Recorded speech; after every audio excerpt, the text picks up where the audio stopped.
Olá, tudo bem? Vamos começar mais um Conversando sobre o Evangelho com Lígia Simões e Pedro Simões. Hoje vamos comentar o capítulo 3 do Evangelho segundo o Espiritismo. Há muitas moradas na casa de meu pai. Se você não viu as nossas conversas anteriores, tem um cardzinho aqui em cima para você poder acompanhar com todas as nossas conversas passadas. Hoje a gente vai começar aqui lendo a passagem de Jesus que Kardec seleciona para introduzir esse capítulo. Diz assim o Senhor Jesus no Evangelho de João, capítulo 14, itens 1 a 3. Não se turbe o vosso coração, credes em Deus, credes também em mim. Há muitas moradas na casa de meu Pai. Se assim não fosse, eu já vou-lo teria dito, pois me vou para vos preparar o lugar. Depois que me tenha ido e que vos houver preparado o lugar, voltarei e vos retirarei para mim, a fim de onde eu estiver, também vós aí estejais. Bom dia, Lígia Simões. Bom dia, Pedrinho, tudo bem com você? Tudo bom? E aí, o que a gente comenta desse capítulo? Delícia começar esse capítulo observando, Pedro, a, a escolha que Kardec fez desses versículos que começam com uma palavra de consolação para todos nós: não se turbe o vosso coração. E observar a organização que Kardec dá a esses primeiros capítulos. Nós já falamos sobre isso, do capítulo 1 ao capítulo 6, que são capítulos base, em que Kardec fundamenta para nós o ensino moral do Evangelho, para depois nos mostrar como aplicar este ensino moral no cotidiano da nossa vida, como ele coloca lá naquela epígrafe, logo no início de O Evangelho segundo o Espiritismo. E nós vamos observar, no capítulo 1, O Evangelho segundo o Espiritismo, Kardec fala do valor do Evangelho. Jesus como referência, modelo e guia, e a necessidade de nós entendermos as suas máximas, para, como eu disse, aplicá-las às circunstâncias da nossa vida. Então, ele organiza o primeiro capítulo nessa perspectiva de Jesus, nos mostrando o antes e o depois, para nos falar do processo de amadurecimento nosso ao longo do tempo. No segundo capítulo, que vimos também, ele traz para nós dois princípios importantíssimos que vão percorrer conosco o estudo de O Evangelho segundo o Espiritismo. É quando ele nos fala da vida futura e da justiça divina. E aí eu recordei um trechinho quando ele diz assim: a ideia clara e precisa da vida futura proporcionará inabalável fé no porvir, para a compreensão da vida corpórea como breve estado em um país ingrato. E aí nós ficamos com essa esperança na vida futura, mas já com uma definição de Kardec que ele vai reafirmar nesse nosso capítulo 3º, que é esse caráter ingrato do mundo em que nós nos encontramos, um país ingrato, em morada de espíritos moralmente enfermos, ele diz adiante, aqui no capítulo 3º, não é? Mundo de expiações e de provas. E como eu disse, Kardec não poupa adjetivos para situar para nós a qualidade desse mundo, como ele vai dizer, de misérias. Por mais que a gente queira suavizar, Kardec não dá chance. Mas ele é perfeito, ele é Kardec. Quando ele, depois de nos falar desse país ingrato e da nossa expectativa de um mundo mais ditoso, mais... Só não vamos falar de país ingrato, que pode parecer que a gente está falando do Brasil. Não, é do Não, não é mundo, é da Brasil, não, Terra. país Não é país ingrato, ingrato, é a Terra, essa né? morada É. ingrata, não é? Ele abre o capítulo 3º dizendo: olha, é isso, mas não se turbe o vosso coração. Então é bárbaro, né? Porque já ele vai nos dizer, reafirmar o caráter transitório deste recorte de vida imortal em que nós estamos mergulhados, não é? Mas nos trazendo a mensagem da esperança no porvir, reafirmando a justiça. Olha o amarradinho que Kardec vai fazendo. É uma costura perfeita que só Kardec pode fazer. Você gosta dessa observação? Eu gosto, mas tem uma coisa a acrescentar a isso, que Gosta é a mais ou seguinte. menos? Não, não, não, absolutamente. Que é o seguinte, toda essa linha de raciocínio, ela é absolutamente válida para os justos. Ah, Por quê? Porque se a gente perceber, quando Jesus fala muitas moradas na casa de meu pai, não se turbe o vosso coração, num certo sentido, tem esse caráter consolador, claro, né? Explícito, ele está acalmando as nossas dúvidas. Ele diz: eu vou preparar o lugar, vou recolher vocês. Não, não, não, não se preocupa, vai ter um lugar para vocês no mundo espiritual, não é? Há uma morada, e é essa a primeira parte do capítulo, falar exatamente dos estados da alma na erraticidade. Tem um lugar para você preparado. Não, não, não se preocupa com isso. Mas quando a gente observa qual o tipo de lugar que nos espera na vida espiritual, não é?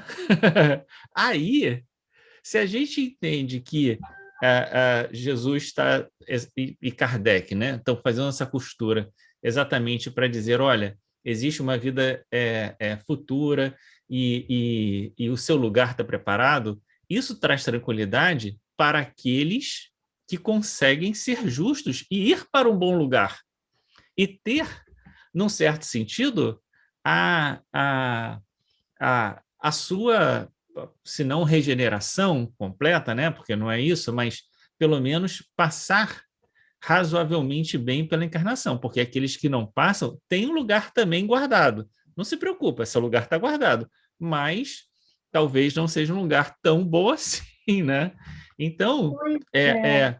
é, aí tem de um lado, esse aspecto em relação à vida futura, e em relação à própria encarnação, aqui na Terra, esse capítulo é um soco no estômago, né? Ele é de tirar o fôlego, né? É um Minha mãe negócio. dizia assim: é duro esse discurso. É muito duro, é muito duro. E assim, quando normalmente eu faço o estudo desse capítulo, eu falo: olha, gente, vamos prestar atenção nesses qualificativos, por quê? Porque na maior parte das vezes a gente tem uma ilusão de conseguir a felicidade a partir dos gozos que a vida encarnada pode nos proporcionar. E o que Kardec está dizendo para a gente é que tudo isso é a vida numa estalagem de quinta categoria. É verdade. Que tudo isso não vale nada, né? Ô, Pedro, mas eu só discordo de você quando você diz assim. Discordo no sentido de uma outra interpretação que Sim, dou, é claro. claro. Quando você diz que o lugar está preparado. Quer dizer, ele vai na frente, Jesus, ele diz, e prepara um lugar, mas é preciso também, eu grifei aqui no meu livro, voltarei e vos retirarei, não é?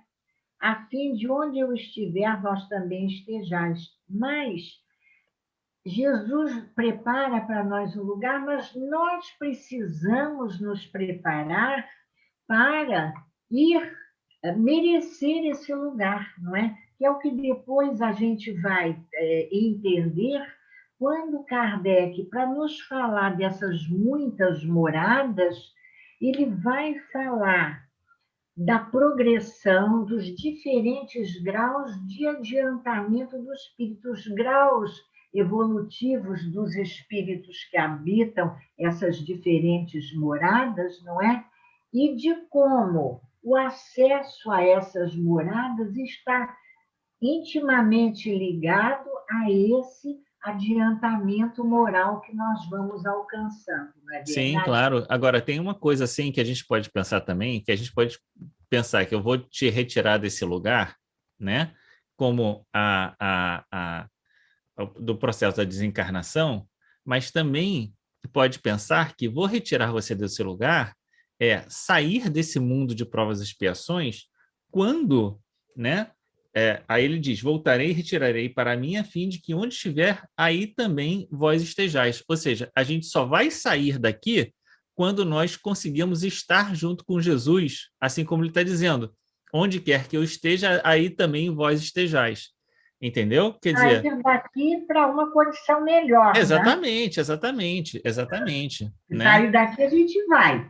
Pois é. Então, mas eu estou só chamando atenção para essa dupla interpretação, né? Sim.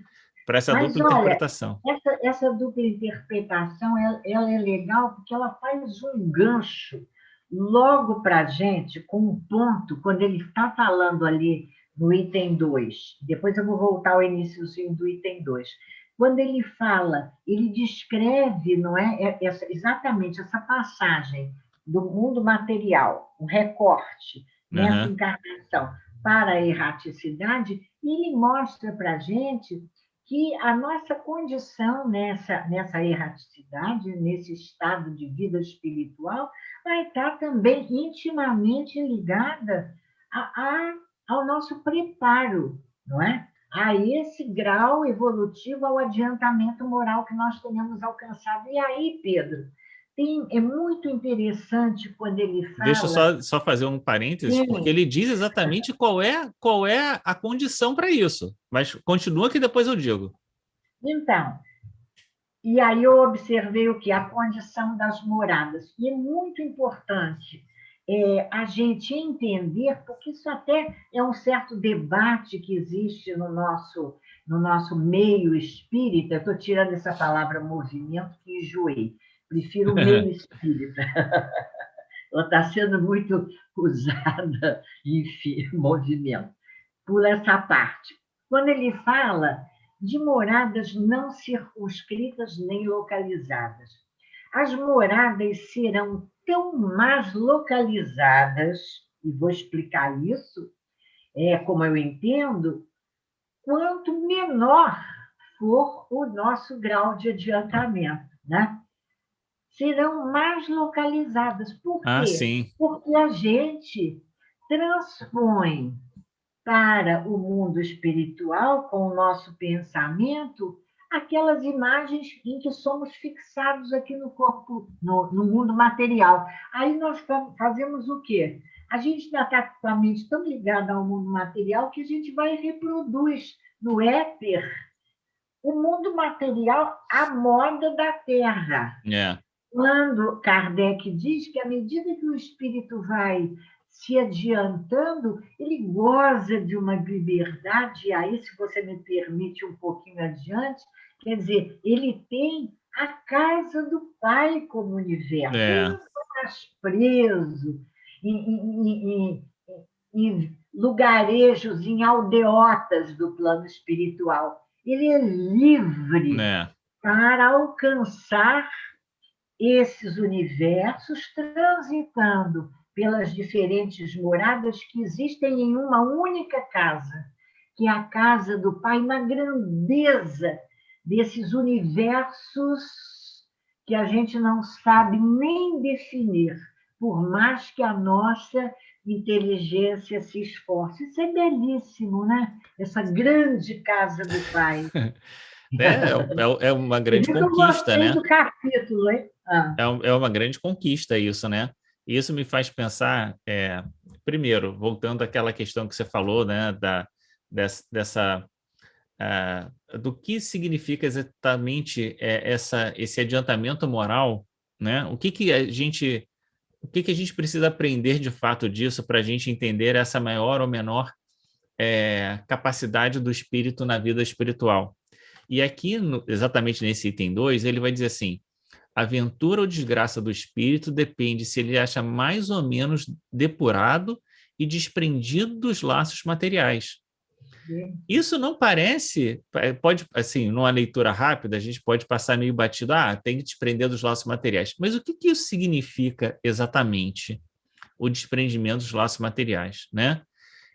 A gente cada vez mais se apegar menos às coisas materiais, dar menos importância às coisas materiais e mais às coisas espirituais. Fazer com que a nossa alegria dependa menos das coisas materiais do que das coisas espirituais. Se a gente fizer um exercício disso na nossa vida, se a gente mentalmente se educar dessa maneira, né? Olha, mas o que isso traz de felicidade para mim? E olhar com o ponto de vista espiritual, não é? Então a gente modifica completamente a nossa vida. É isso que ele está trazendo para nós. Então, o desprendimento dos laços, porque a gente sempre fica no discurso do amor, né? Tem que amar ao próximo como a si mesmo. Não, amar ao próximo como a si mesmo é um grande princípio, sem dúvida nenhuma. Mas se nós queremos nos espiritualizar, é preciso que a gente entenda a necessidade de se desprender das coisas da matéria e viver cada vez mais as coisas do espírito. É o que ele está dizendo aqui. E aí tem uma outra coisa que eu queria comentar com você, que foi disso que você falou, dos mundos circunscritos no mundo espiritual, né? Que eu acho que o mundo espiritual próximo à Terra, ele deve ser um mundo espiritual que progride conforme a Terra. Exatamente por conta disso que você falou. Um espírito que desencarnou sei lá, no início do século passado, não é? Não tinha computador, não tinha internet, não tinha tablet, não tinha nada disso. Escrevia provavelmente numa máquina de escrever manual, não é? Quando ele chega no mundo espiritual, o universo que ele tem, né? Isso se ele encarnou aqui no Brasil. Se ele encarnou na Índia, se ele encarnou no Japão, o universo espiritual vamos dizer assim, de acordo, né, com aquilo que ele entende de vida.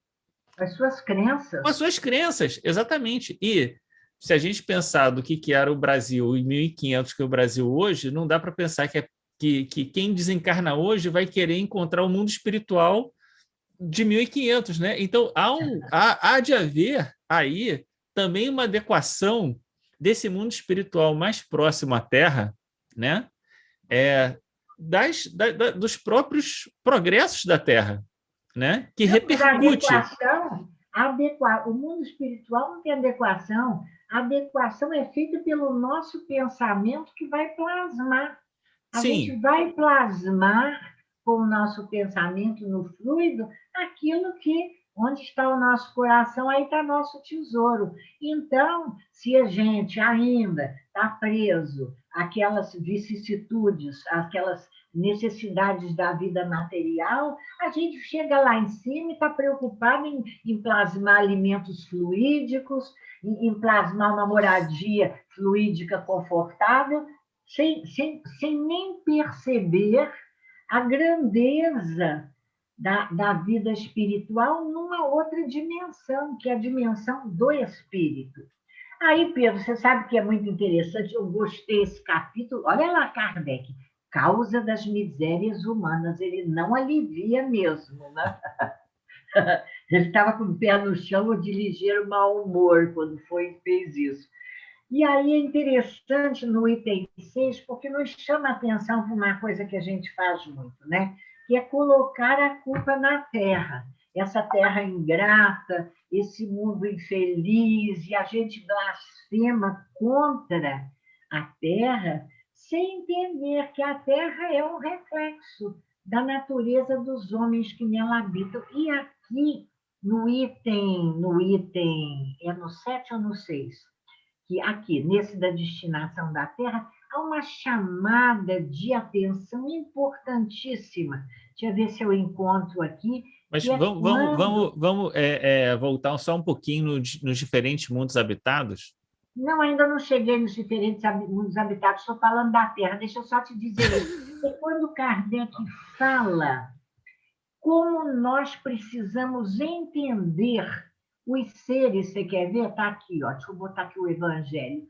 entender os seres degradados. Eu gostei tanto disso, achei uma advertência tão importante quando ele diz dos seres degradados, né, na Terra, e ele vai chamar a nossa atenção para a presença de Deus nesses seres, e ele diz para nós, né, que é importante que nós os vejamos como crianças que estão a crescer. Olha, Pedro, para os nossos dias atuais, em que a gente vive a falar daqueles a quem julgamos degradados nas suas ideias, nos seus pontos de vista, como é importante essa advertência, né, de que eles são crianças espirituais, crianças ainda que estão a crescer, que Deus está presente no fundo das trevas da inteligência.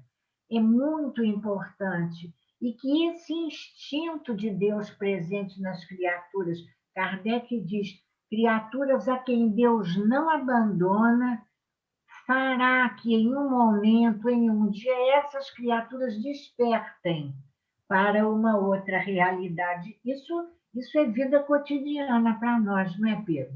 Sim, mas isso está em que item? Você está comentando que item? 6 e 7. Ah, na destinação da Terra? É a Terra, eu comecei falando, né, que a gente bota a culpa na Terra, essa Terra é miserável.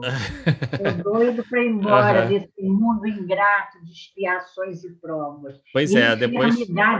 enfermidades morais, uma expressão que Kardec usa. Não, Kardec não poupa qualificativos, né? Enfermidades, lugar de castigo, um lugar, como é que ele fala, né? Desarrumado no universo, no cantinho ali, né? Um desarranjo do universo. Hospital e prisão, ele fala do hospital e prisão, hospital e prisão. Kardec pretendeu, nesse capítulo, nos dar um sacode. Eu gosto dessa expressão. A doutrina nos dá uns sacodes. Opa, acorda aí, presta atenção.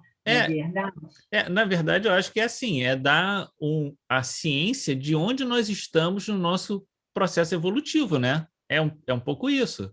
Onde é que a gente está nesse processo evolutivo? A gente está nesse processo em um mundo ainda inferior, né? Não inferior no sentido, né, que está lá na codificação, mas um mundo ainda, né, onde o mal predomina sobre o bem, é isso, né? Onde o mal predomina sobre o bem, onde a gente só tem uma intuição de Deus, né? Onde a gente é muito apegado à matéria, ainda tem muitas paixões, ainda tem muitos vícios, e por isso a gente encarna no mundo ingrato, para lutar contra aquelas dois elementos, né? A perversidade dos homens e qual é o negócio da natureza? A perversidade dos homens e a inclemência da natureza.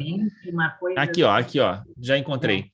Por isso os colocou Deus no mundo ingrato para expiarem suas faltas mediante penoso trabalho e misérias. Não é isso. Mas eu vou encontrar aqui. Aqui, ó, encontrei. Esses espíritos têm de lutar ao mesmo tempo com a perversidade dos homens e com a inclemência da natureza, duplo e árduo trabalho que simultaneamente desenvolve as qualidades do coração e da inteligência. Mas então não é pouca coisa, encarnar na Terra não é fácil, né? Agora vamos falar dos mundos que você ia falar. Não, eu só queria voltar um pouquinho, porque no item 3, né, quando ele fala das diferentes categorias dos mundos habitados, ele vai voltar à ideia da depuração da matéria. Ele vai dizer assim: na medida em que o espírito depura-se da matéria, ele consegue habitar mundos mais adiantados até que chegue ao estado de espíritos puros. É lindo esse trecho. Então, essa ideia da depuração da matéria, ela é um pouco esquecida quando a gente fala do progresso moral. É como se o progresso moral fosse sempre a ideia do amar ao próximo. Aí a pessoa pensa muito em amar ao próximo, mas ainda tem muitas viciações, ainda tem muito apego às coisas materiais. Então, acaba fazendo um contrapeso que não favorece, né? Porque a espiritualização depende, ele volta aqui a dizer, da depuração da matéria, né? Então, essa é uma das questões que eu gosto de comentar. E quando fala da destinação da Terra, é isso, né? Observar apenas quarteirões mais ínfimos e sórdidos de uma cidade, né? Não tem alívio. Agora, quando é que a gente vai deixar de habitar esse mundo? Kardec diz com todas as letras. Então, ele vai dizer: o homem deixa a terra quando está curado de suas enfermidades morais. Morais, enfermidades morais, está grifado aqui no meu livro. Então, a Agora é gente tem. interessante, né, Pedro, como Kardec, ele morde e sopra, né, porque ele fala da dificuldade da Terra, ele vai e volta no capítulo também, igual nós estamos indo e voltando. Ele fala um pouco dessa condição da Terra e ele acena, ou ele consola dizendo, olha, mas já teve o mundo primitivo, né, onde a ausência de moralidade os seres embrutecidos com as suas formas físicas grosseiras, depois ele vem nos animando. Olha, mas logo ali já vem o mundo de regeneração, não é? E no item 9, quando ele descreve, pegando isso aí que você falou, quer dizer, o espírito evolui, progride, se moraliza, e os seus corpos, as suas condições de vida vão ficando diferentes desde os corpos mais leves, não é? Onde nem as doenças, nem as deteriorizações que a matéria provoca predominam, mas também os sentidos mais apurados, a percepção, né?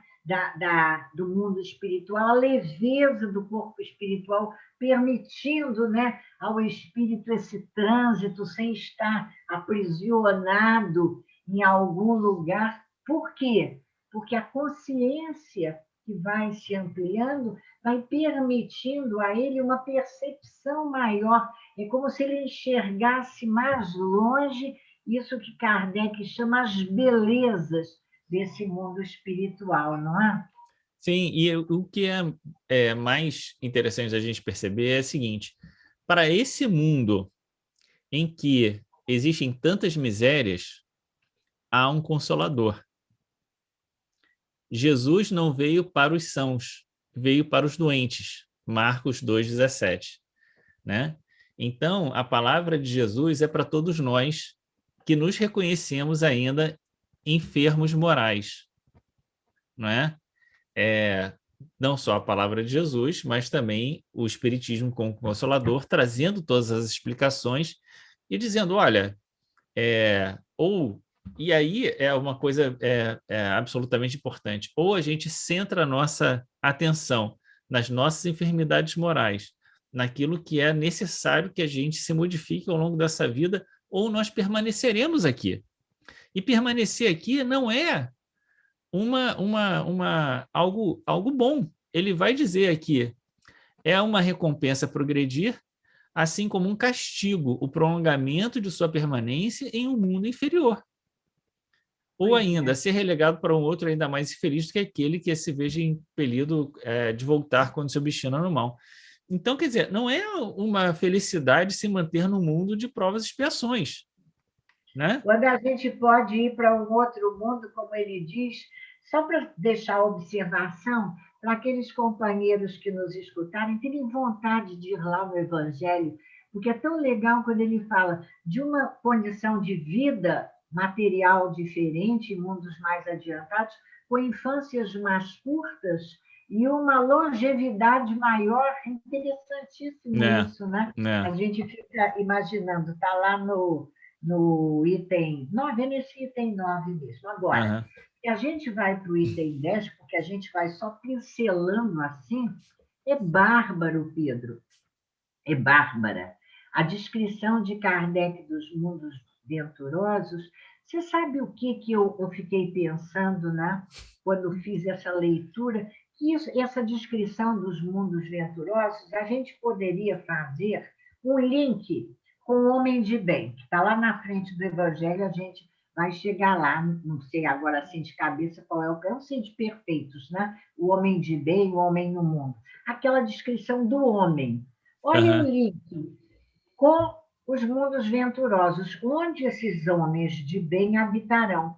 E aí eu fiz uma ilação dessa leitura pensando que se lá Kardec falou do homem de bem, aqui ele já nos mostra o que será uma sociedade onde exista a justiça e a equidade. Isso que a gente tanto deseja e gasta uma energia necessária para defender no mundo, quando nós vemos a nossa sociedade, né, dividida, pontos de vista diferentes, ações que a gente discorda, né, veementemente, sem medo do advérbio, né, o uso indevido do nome de Deus acima de tudo, nós vamos ver que aqui Kardec nos mostra esses ideais que nós tantas vezes buscamos nos valores do mundo e não vamos encontrar.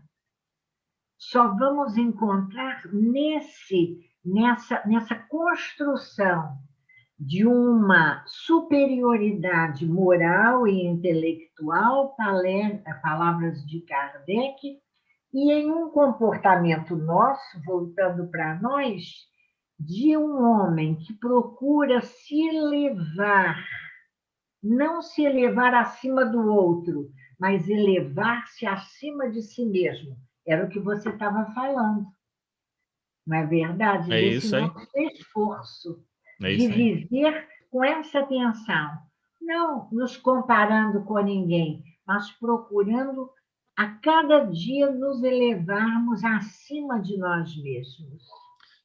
Esse é o processo que tem essa dupla face, né? Quer dizer, tem o progresso da Terra como humanidade, mas tem o progresso individual de cada um. E é possível que a gente se adiante em relação à própria Terra, né? Quantos espíritos a gente sabe pelos relatos dos espíritos que conseguiram vencer e conseguiram se adiantar em relação à humanidade, né? A gente não precisa ficar repetindo os padrões da humanidade vigentes, né? Que Jesus até vai dizer, a porta larga, né? Dos erros, né? Então a gente precisa, por isso a ideia da porta estreita, né? Não é tão fácil assim renunciar a esses todos os condicionamentos da vida material, as influências da matéria e fazer a nossa progressão espiritual. Agora, eu queria voltar um pouquinho na questão dos mundos de prova e expiação. Eu sei que a gente já falou bastante, mas Olha a seria... hora, né? Já É, temos meia hora. a E gente eu já quero tem meia 5 hora. minutos finais para Santo Agostinho, que eu Porque a amo gente tem bastante. ainda, né? Vamos falar assim, só bem rapidinho sobre as provas e Ah, expiações. Sobre as provas e expiações, a gente vê que a doutrina espírita ela é muito voltada para o mundo de expiações. Se não fosse assim, na questão 132 do Livro dos Espíritos, não diria que o objetivo da encarnação é missão e expiação. E tem uma questão, acho que é do 264, depois eu vou botar aqui embaixo qual é a questão, que pergunta qual o objetivo da reencarnação. E o objetivo da reencarnação que vai estar lá é expiação. Então, não tem sentido pensar que o objetivo da encarnação nos mundos superiores é expiação se não é preciso mais expiar o passado. Então, a doutrina espírita ela é como se fosse um manual para mundos de prova e expiação, para almas enfermas, onde ainda é preciso aprender o Evangelho de Jesus, e é como se a gente tivesse que sair daqui ainda para um estágio de convalescença nos mundos de regeneração, não é? Em que a gente é um mundo transitório, em que a gente ainda pode voltar para os mundos de expiação, para depois conseguir se estabilizar no bem para viver nos mundos felizes. Mas se a gente encarna no mundo feliz, não tem sentido o objetivo da encarnação ser expiação. é Então, verdade, é 167. então, Expiação, melhoramento progressivo da humanidade, sem isso, onde a justiça? Esse é o fim objetivado com a reencarnação. num mundo de prova e expiação. É. Senão, não teria sentido isso, né? E aí tem uma outra questão que é importante só sinalizar bem rapidamente, que é a questão das vicissitudes, né? As vicissitudes são sempre mal interpretadas. Por quê? Porque se considera que vicissitude é todas as dificuldades que a gente tem na vida cotidiana, e não é. As nossas vicissitudes são os reveses da nossa vida que cada um passa de acordo com aquilo que fez no passado. As vicissitudes são uma forma de expiação do passado. Eu posso botar depois a questão em que fala sobre isso aqui, que eu também não 132? sei de cabeça. É a 132 que Não, fala? a 132 diz que a encarnação é Tem as missão ou vicissitudes da expiação, vida né? material, né? Mas tem uma questão no Livro dos Espíritos que vai dizer que as vicissitudes que a gente passa não são aleatórias, ou não são porque você está encarnado que você passa por vicissitude. Cada um passa pelas dificuldades, e principalmente essa ideia de vicissitude como revés da sua vida, né, de acordo com aquilo que fez no passado, porque senão a gente não acreditaria na justiça divina. É verdade. Vamos Agora, terminar então com a progressão dos mundos regeneradores. Vamos terminar com o que a gente já está em cima da hora. não, eu acho que a gente pode, mais uma vez, convidar, porque o capítulo é extenso, e a gente pensa aqui e ali, a intuição vai nos dando essa possibilidade. Eu anotei aqui no início do capítulo, depois eu vou ao final. Há muitas moradas na casa do meu pai, e aquilo que eu falei, né? São muitas moradas em uma grande casa que é única, que é a casa de Deus, né? Onde nós todos estamos. E este Deus, Senhor desta grande morada, ele está presente em todas essas outras submoradas, vamos dizer assim, que são os mundos habitados, não é? E sustentando as nossas almas. O capítulo é um capítulo de consolação, porque quando nós vemos a descrição, precisaríamos de outra meia hora para a gente falar das belezas que são descritas no capítulo sobre os mundos ditosos e venturosos, expressão feliz de Kardec aqui. É importante a gente ouvir a mensagem de Santo Agostinho já nas instruções dos Espíritos, são mensagens de Santo Agostinho, nesse momento, não é? Quando ele fala desses mundos, mesmo o mundo de regeneração, não é? Como um mundo onde a felicidade ainda não é perfeita, mas já há uma aurora de felicidade, é poético, é bonita essa descrição, né? Porque as almas estão menos absorvidas com as coisas materiais, compreendem melhor o futuro. Né, e o que Mas eu gosto, lindo, lindo. Oi. não, o que eu gosto é quando ele diz assim: tende a suportar as provas sem as pungentes angústias da expiação. A expiação traz Isso. uma angústia para a gente muito grande, né? E a gente já está parcialmente liberto delas. A lei do progresso, e eu vou voltar um pouquinho, quer dizer, fui para frente, a progressão dos mundos, eu acho que esse item 19 da progressão dos mundos, né, falando desse percorrer uma escala incessantemente progressiva, com degraus imperceptíveis para cada geração, isso está de uma maneira perfeita equacionado na questão 728 do Livro dos Espíritos, não é? Quando os Espíritos dizem a Kardec, falando sobre a destruição aparente, o que nós chamamos de destruição, eles dizem que é preciso que tudo se destrua para renascer, a matéria, e regenerar o espírito, não é?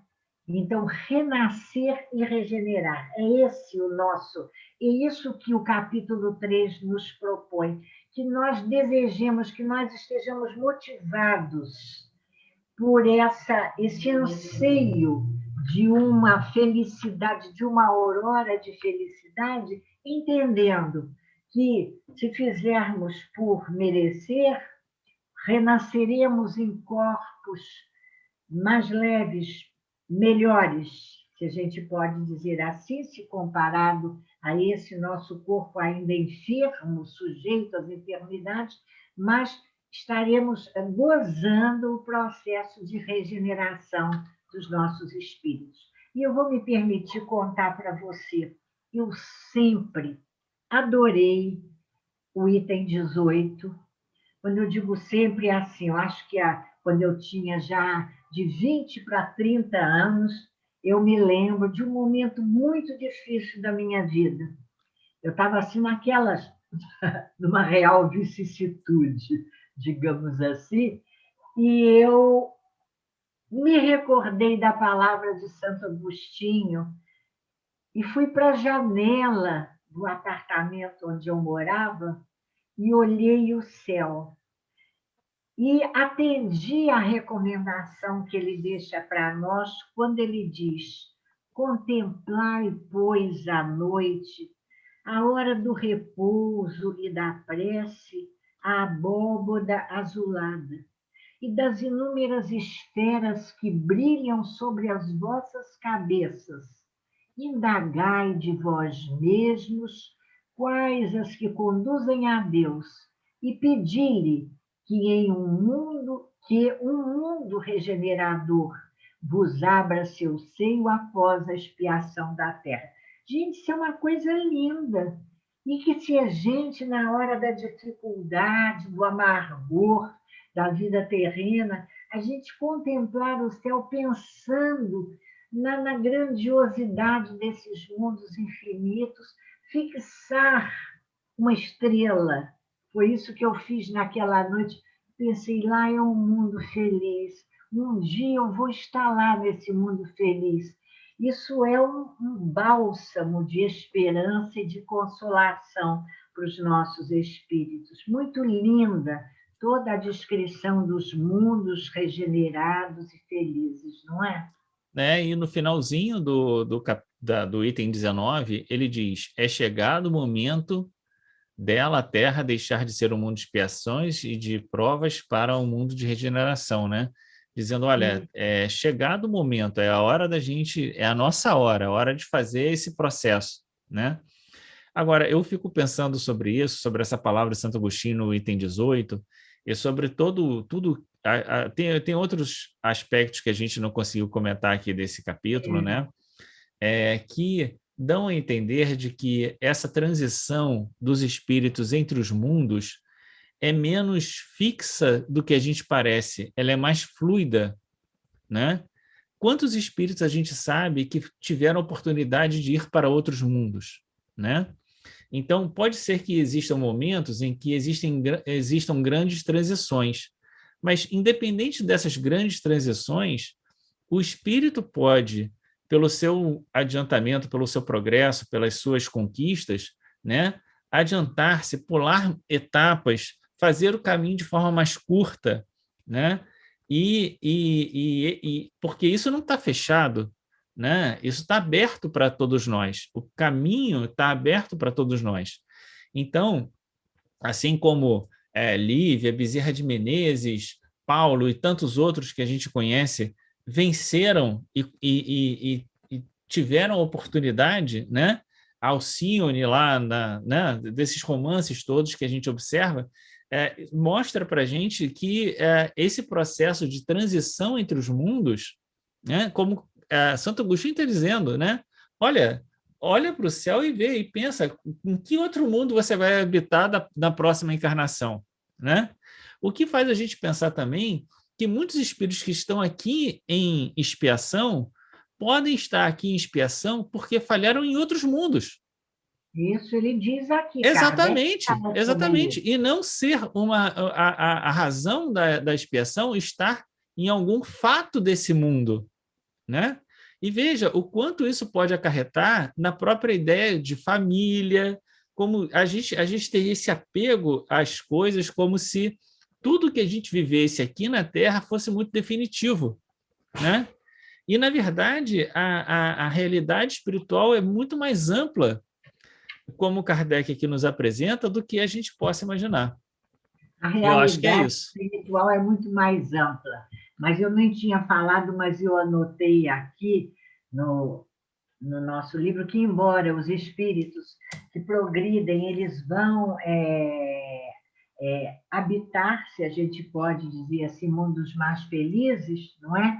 Nessa grande casa de Deus, esses espíritos usam. Eu botei aqui que o 5G dele, 5G é o amor que não circunscreve Sim, claro. a nenhum espaço. Então, eles transitam nesse universo e o amor os faz conectar conosco. E eles vêm nos acolher nas nossas dores, nas nossas misérias, nos animando e nos orientando na direção do melhor. Uma beleza esse capítulo, não é verdade? É Uma verdade. beleza. Chegamos então ao final da nossa conversa. Muito obrigado pela Foi uma conversa dessa conversa manhã. animada, não é? É sempre animada, sempre enriquecedora, principalmente quando a gente fala do Evangelho. Com Muito certeza. obrigado por ter chegado até aqui, que Deus nos abençoe o dia, Deus abençoe o seu dia, a todos aqueles que estão nos escutando, a todos aqueles a quem pensamos nessa hora, que sejam todos abençoados e que a gente possa ter ânimo, coragem, fé no coração para entender o sentido da nossa vida nesse processo de regeneração necessário para todos nós que estamos encarnados agora na Terra, não é isso? É verdade. Como Então diz é isso. Kardec, avante, a Isso hora é aí, que Deus nos agora. abençoe. Um grande abraço, muito obrigado e até o próximo Conversando. Sobre o Evangelho. É isso aí, um abraço, tchau.